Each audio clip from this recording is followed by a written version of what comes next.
guys, it's me again, your girl Chai, and welcome back to another episode of my mini vlog. For today's vlog guys, abanin ninyo because we're going to Subic. We left the house around 8 a.m. because our goal is to arrive at our destination before lunchtime para sakto pag-abot kay kaundayan, di ba? Pero according to Google Maps, guys, the travel time is around 4 hours. But you know naman, guys, sometimes diligid malikayan ang traffic na pa stopovers for comfort room breaks ug mga moment nga muhunong para mag-picture-picture kay feeling travel influencer ta diri. So fast forward guys, niabot nami sa among destination. But funny story, this was not actually our first destination. Our original plan was to stay somewhere else, but when we checked, fully booked na sila. So imagine the mini panic moment like, hala, asa naman ta ani? But good thing while we were searching online, we found this place in Bataan called Coral Beach Resort.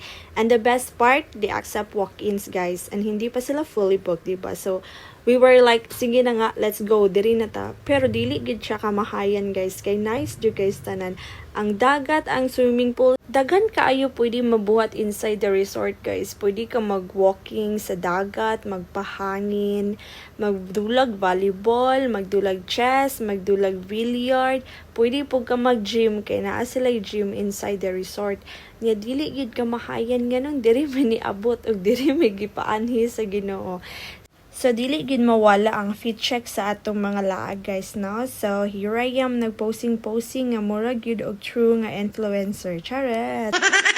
After na ako mag-fit check guys, is niadto nang dayon ko sa dagat na area kay nakakita kog spot didto which is nice kaayo kay naay duyanan dayon. Grabe kay tanan kahangin. So, diri na lang sa ako nagduyan-duyan o nagtambay-tambay. Kay fresh man jud kaayo ang air. Tapos, dili po kayo ingana kainit. Mawala gid imong mga problema kung ingani ang imo ang view, diba? O makakanta lang kag, Thank you, Lord. Thank you, Lord. Charet. After na ako nagpahangay dito sa dagat, naka-side na din ko nga musakat na o maligo na sa ilang pool.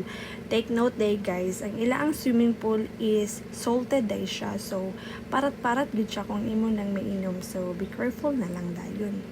After na ako nag-swimming guys, we decided to slow things down and just watch the sunset.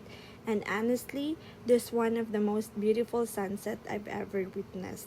The sky slowly turned into shades of orange, pink, and purple reflecting on the ocean.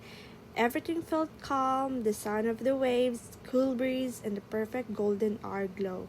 Grabe, it was the kind of moment that makes you pause and just appreciate how beautiful the world can be. Char, diba? The next morning, nag-breakfast lang dayon mi since na may free breakfast ng resort.